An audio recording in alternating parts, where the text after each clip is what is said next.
This is Willem Cornelisse. He is Cornelisse Trading Limited, the managing director there. And we will take this in 3, 2, 1. Welcome back to Insight on Business. Grateful you're listening to us from wherever on the planet you happen to be. With me is the managing director of Cornelisse Trading. His name is Willem, and we're going to be talking about an interesting topic that he and I spoke about several months ago in July, and also what is going on in Europe.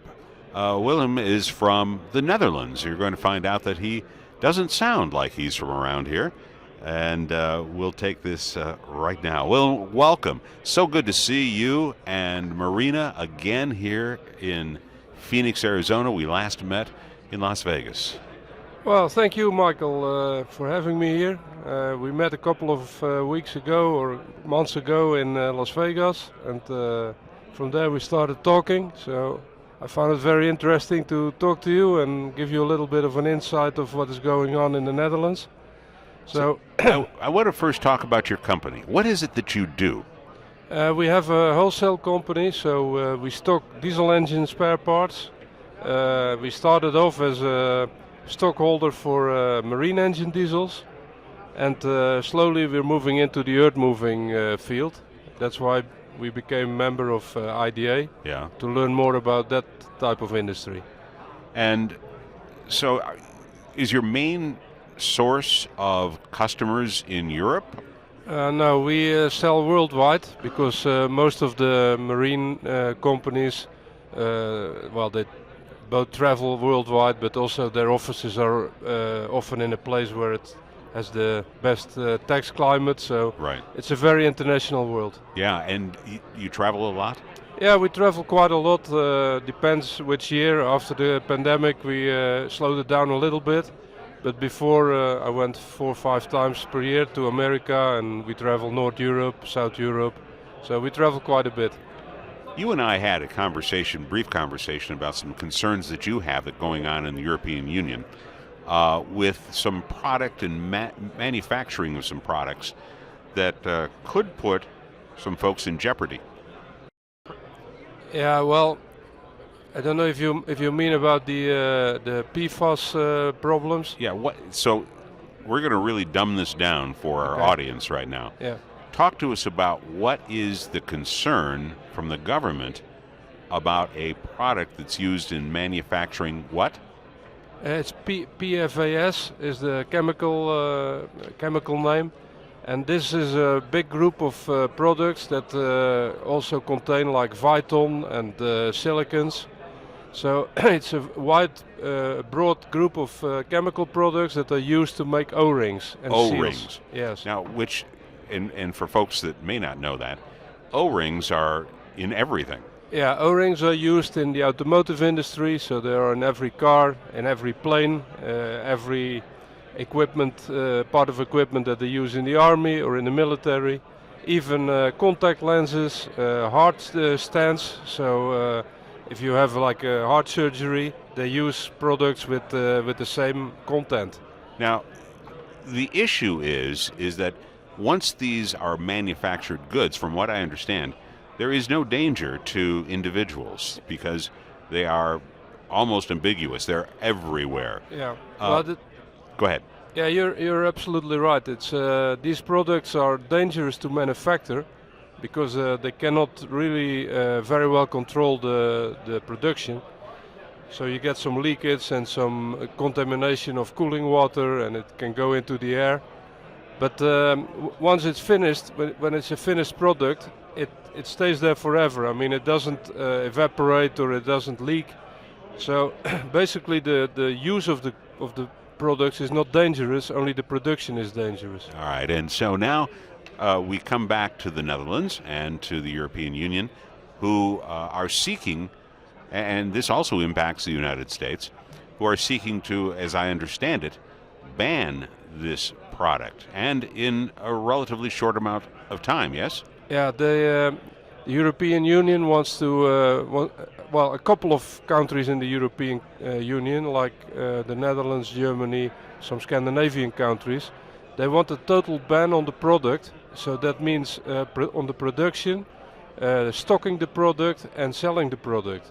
So if you think about, we can get this from America or from China if they produce longer than we do.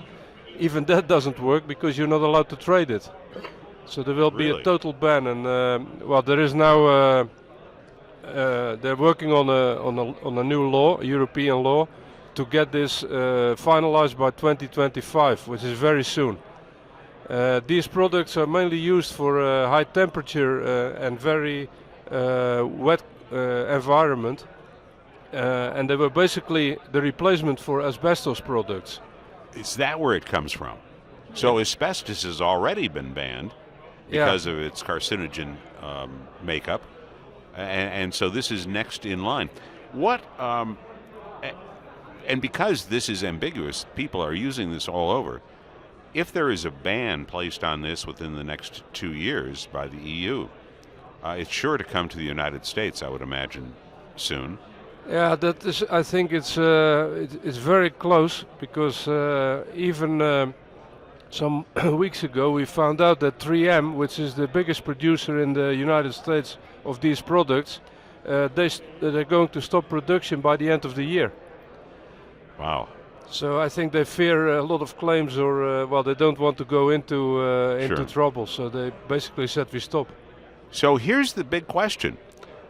I believe what you're asking on behalf of distributors of these products that are critical to the utilization of almost everything from vehicles to marine life, that the governments delay this for a number of years so that a replacement product can come online?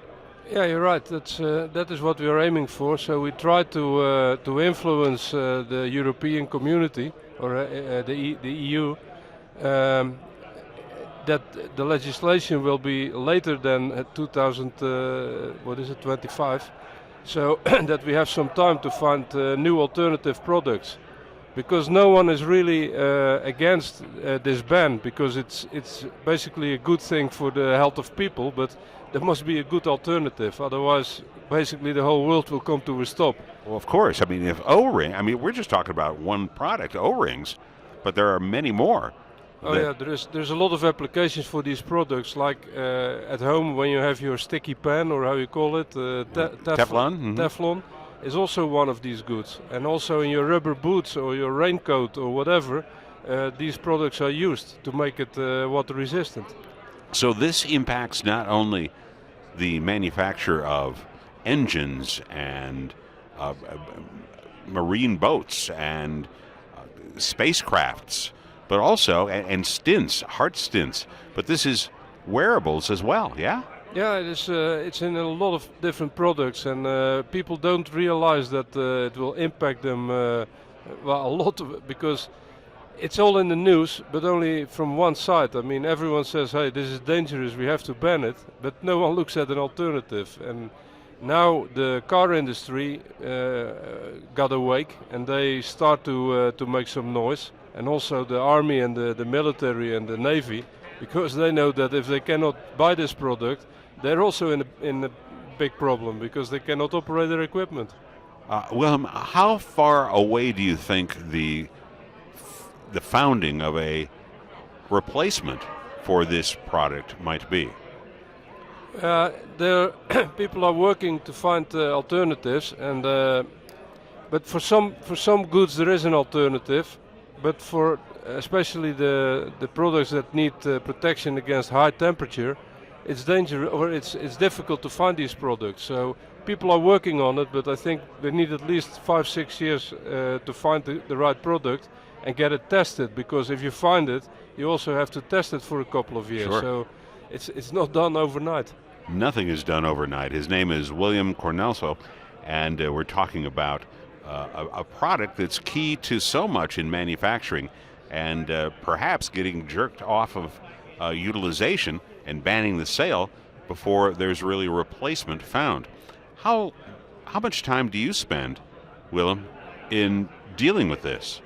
Well, I'm the treasurer of a trade association, so we have every 2 weeks we have online meetings, like Zoom meetings with Right. our members, which are international.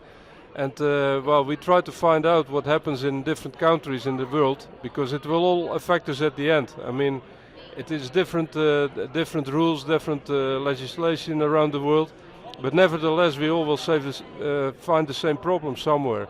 So we try to learn from each other and internationally hear how far we are in this process and what manufacturers are thinking. So in our group of our association, which is called EMISA, we also have people who produce O-rings, a couple of German companies that are deep into the technique already, and also for shaft seals for ships and so on. So everyone is working hard, but I think we need at least another 10 years to find the right product. Fascinating story, and one that I think so many people don't have any idea what the implication is should this move forward in legislation. Willem, thank you so much for visiting with me. It was a pleasure to see you and Marina again just months after we met in Las Vegas.